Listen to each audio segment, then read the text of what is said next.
നമസ്കാരം. മലയാളത്തിലെ താരരാജാക്കന്മാരടക്കം WCCയെ ലക്ഷ്യമിടുന്നത് എന്തുകൊണ്ടാണ് എന്നും അതിന്റെ അംഗങ്ങൾക്ക് സിനിമയിൽ റോളുകൾ നൽകാത്തത് എന്തുകൊണ്ടാണ് എന്നുമൊക്കെ വിശകലനം ചെയ്യുമ്പോൾ ഉത്തരം വളരെ സിമ്പിളാണ്. സിനിമയ്ക്കുള്ളിലെ അതിക്രമങ്ങൾക്കെതിരെ പ്രതിഷേധിച്ചു എന്നത് തന്നെയാണ് അവർ ചെയ്ത ആ വലിയ പാതകം. WCCയിലെ അംഗങ്ങളായതിനാൽ മാത്രം സിനിമയിൽ നിന്നും തിരസ്കരിക്കപ്പെടേണ്ടി വന്നവർ നിരവധിയാണ്. അതേസമയം സിനിമയിൽ നിരവധി ഓഫറുകൾ ലഭിക്കുന്ന WCCയിലെ ഒരു അംഗം WCCയുടെ സ്ഥാപക അംഗമാണ് എന്നും റിപ്പോർട്ടിൽ പറയുന്നു. സിനിമയിൽ സ്ത്രീകൾക്കൊരു പ്രശ്നവുമില്ല എന്ന് ആവർത്തിച്ച് പ്രസ്താവിക്കുന്ന ഒരേ ഒരു സ്ത്രീയാണവർ. സിനിമാ മേഖലയിലെ സ്ത്രീകൾ ഉൾപ്പെടുന്ന ലൈംഗിക അതിക്രമങ്ങളെക്കുറിച്ച് താൻ കേട്ടിട്ടില്ല, അത് സത്യത്തിൽ നിന്ന് വളരെ അകലെയാണെന്നായിരുന്നു അവരുടെ മൊഴി. സത്യത്തിൽ മലയാള സിനിമയിൽ നിന്ന് പുറത്താക്കപ്പെടാതിരിക്കാനുള്ള സ്വാർത്ഥത തന്നെയാവണം അവരെ ഇത്തരത്തിലൊരു ഇരട്ടത്താപ്പ് നയത്തിലേക്ക് മാറ്റി ചിന്തിപ്പിച്ചത്. മറ്റെന്തൊക്കെയോ അറിയാക്കഥകളും ഇതിന് പിന്നിലുണ്ടാകാം.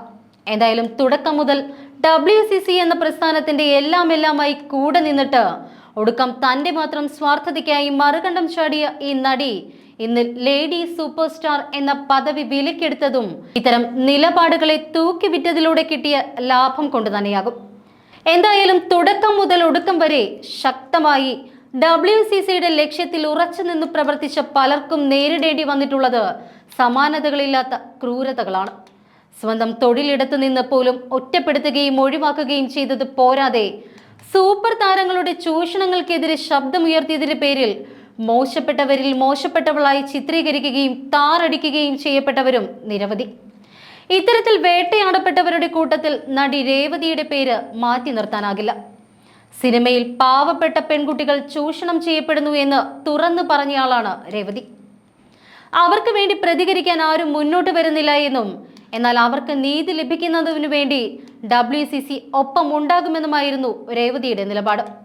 എന്നാൽ താരരാജാക്കന്മാരുടെ ചൂഷണത്തിനെതിരെ ശബ്ദിച്ചതിന് രേവതിയുടെ വ്യാജ ബ്ലൂ ഫിലിം പുറത്തുവിട്ടുകൊണ്ടാണ് നടിയോട് ഇവർ പകരം വീട്ടിയത്.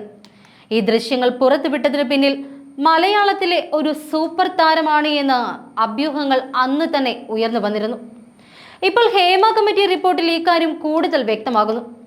എന്തായാലും മലയാള സിനിമയിലെ പീഡക സംഘത്തിന്റെ കൊമ്പൊടിക്കേണ്ട സമയം അതിക്രമിച്ചു കഴിഞ്ഞിരിക്കുന്നു എന്ന് മാത്രമേ ഇവിടെ പറയാനുള്ളൂ.